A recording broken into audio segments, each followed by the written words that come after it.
नमस्कार मैत्रिणींनो, कशा आहात तुम्ही सर्व मजेत ना? तर आज मी तुम्हाला दामट्याचा लाडू करून दाखवणार आहे आणि हे मिश्रण तुम्ही बघू शकता किती रवाळ असं झालेलं आहे. कारण यात पाकाचं पाक जे आहे तो योग्य प्रमाणात टाकलेला आहे आणि जे मिश्रण आहे ते मी योग्य पद्धतीने भाजलेलं आहे, तळलेलं आहे. त्याच्यामुळे तो रवाळ असा झालेला आहे. म्हणजे आपण कुठेही ठेवला तरी तो म्हणजे त्याचा आकार बदलणार नाही आणि तोंडात टाकताच विरघळेल असा हा दामट्याचा लाडू. आणि बघता वळवताना ना तो हातात थांबत नाही, इतका रवाळ असा झालेला आहे. तर आपण करूया दामट्याचा लाडू. तर दामट्याचा लाडू करण्यासाठी इथे घरातील कुठल्याही वाटीचं आपल्याला प्रमाण घ्यायचं आहे. आता प्रत्येकच घरात माप असतं असं नाही, म्हणून वाटीचं प्रमाण घेण्यास सोपं पडतं. म्हणून मी इथे 2 वाटी बेसन पीठ घेतलेलं आहे. आता याच्यात अगदी चिमूटभर आपल्याला मीठ टाकायचं आहे आणि त्याच वाटीने थोडं थोडं पाणी टाकून आपल्याला हे पीठ मळून घ्यायचं आहे.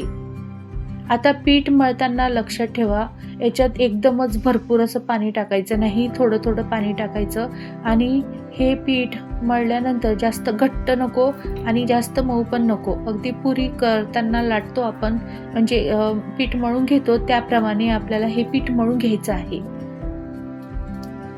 आता या पिठाचा आपल्याला मोठा असा गोळा करून घ्यायचा आहे, चपातीला घेतो त्याप्रमाणे.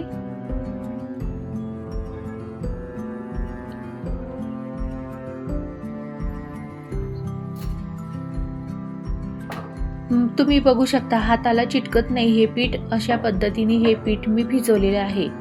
आता त्याची आपल्याला चपाती लाटून घ्यायची आहे. तर इथे थोडासा तेलाचा हात घेऊन आपल्याला ही चपाती लाटून घ्यायची आहे.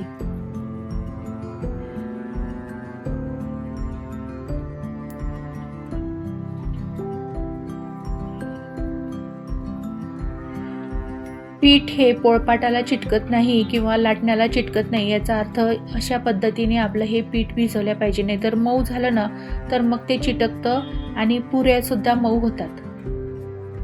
आणि याप्रमाणे वाटीच्या सहाय्याने आपल्याला अशा प्रकारे पुऱ्या करून घ्यायच्या आहे.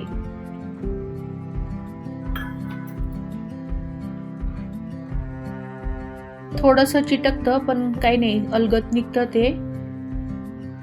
आणि अगदीच गोल झाल्या पाहिजे असंही काही नाही, कारण आपल्याला ते तळून नंतर ते बारीकच करून घ्यायचं आहे.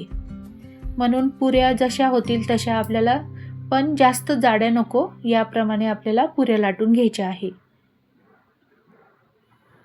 आता थोडंसं मी निम्म तेल घेतलेलं आहे आणि निम्म तूप घेतलेलं आहे, कारण ह्यात पूर्णतः आपण तुपातही तळू शकतो, पण मग तूप जळतं तळताना, म्हणून मी थोडं तेल आणि थोडं तूप टाकलेलं आहे. आणि या आता पुऱ्या तळण्याची पण पद्धत तुम्ही बघू शकता.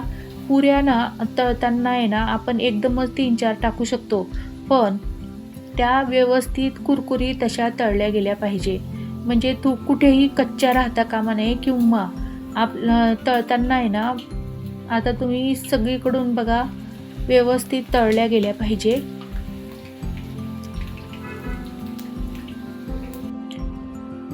आणि असा कलर आला पाहिजे बघा. पुरी तळल्यानंतर ना या पद्धतीने आपण तळून घ्यायचे आहे, म्हणजे कुरकुरीत तशा तळून घ्यायच्या आहे.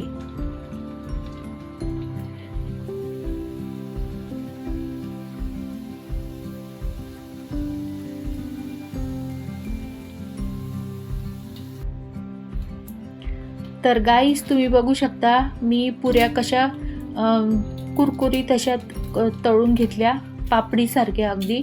आणि आता याचे आपल्याला तुकडे करून घ्यायचे आणि मिक्सरमधून आपल्याला रवाळ असं वाटून घ्यायचं आहे. आता परत कढईमध्ये मी थोडंसं तूप टाकलं, 1 छोटा चम्मच वेलची जायफळपूड टाकलं आणि आपल्याला जे आवडतील ते ड्रायफ्रूट्स यात टाकायचे आहे. तर मी इथे काजू बदाम थोडेसे यात फ्राय करून घेणार आहे. आणि थोडं फ्राय असं घरात जेही ड्रायफ्रूट्स असतील ते आपण टाकू शकतो आपल्या आवडीनुसार. आणि या पद्धतीने थोडे फ्राय करून घ्यायचे. आणि जे आपण पीठ मिक्सरमधून काढलं ना पुरीचं, ते थोडंसं आणखी फ्राय करून घ्यायचं. म्हणजे नाही केलं तरी चालतं, तसेही आपण लाडू वळवताना लाडू वळायला घेऊ शकतो ते पीठ. पण या पद्धतीने आपण थोडंसं मिक्स करून घ्यायचं. जास्त आता याला गरम करायचं नाही, बस जस्ट परतून घ्यायचं आहे आपल्याला 2 मिनिट.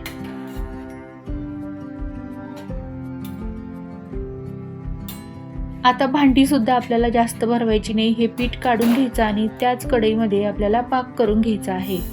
तर मी इथे बघा 2 वाटी, साधारण 2 वाटी बेसन पीठ घेतलं होतं, तर दीड वाटी मी इथे साखरेचा पाक घेतलेला आहे. साधारण 1.5 वाटी, जास्त नाही, म्हणजे बेसन पिठाच्या अर्ध वाटी कमी.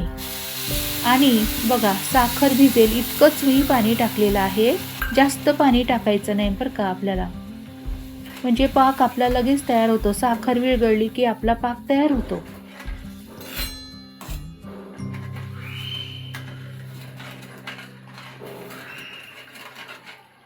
असं सतत ढवळत राहायचं आणि बघा उकळी आली आणि हा साखर विरघळली. आता गॅस बंद करायचा आणि तुम्ही बघू शकता हाताला असा चिटकल्या पाहिजे, म्हणजे तर आपला हा पाक झाला आहे. आता लगेच आपल्याला या मिश्रणात हा पाक टाकायचा आहे.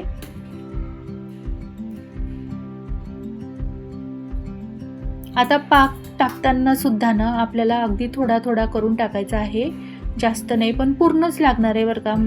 मला तरी पूर्ण लागला होता. बघा मी 1.5 वाटी साखर आणि अर्धी वाटी पाणी असं घेतलं होतं मिश्रण, आणि साखर विरघळेपर्यंतच हा पाक करून घेतला. आणि आता मला यात पूर्ण पाक लागणार आहे.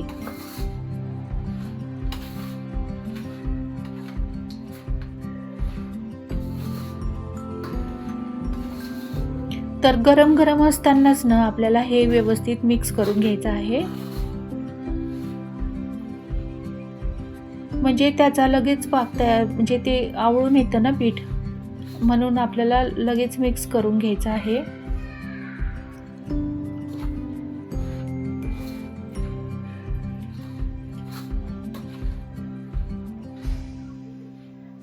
आता गरम आहे बरं का, तर लगेच लाडू वळायला घ्यायचं नाही आपल्याला, थोडंसं गार होऊ द्यायचं.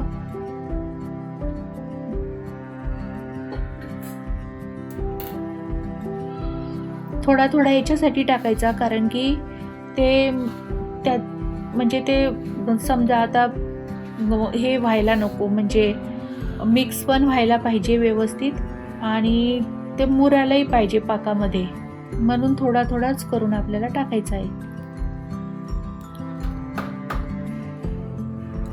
आता हे मिश्रण आपल्याला थोडंसं गार होऊ द्यायचं. आणि बघा ते पीठ कसं असं रवाळ झालेलं आहे.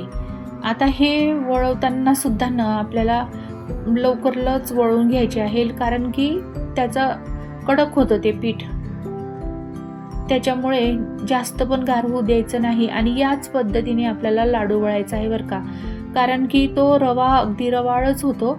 आणि ह्या पद्धतीनेच आपल्याला दोन्ही मुठीमध्ये घेऊन वळवायचा आहे लाडू, कारण हा दामट्याचा लाडू आहे, त्याच्यामुळे तो अगदी रवाच तयार होतो त्याचा. तर हीच पद्धत आपल्याला लाडू वळवण्यासाठी वापरायची आहे. तर तुम्ही बघू शकता गाईज, मी हे सगळे लाडू वळवून घेतले. आणि दिसायला जरी हे म्हणजे असे दिसत असले, पण खाण्यास त्याची चव अप्रतिम चवीचे हे लाडू होतात. तुम्ही बघू शकता तुटताना लगेच तुटतो. आणि तुम्ही बघू शकता किती रवाळ असा हा लाडू आपला झालेला आहे,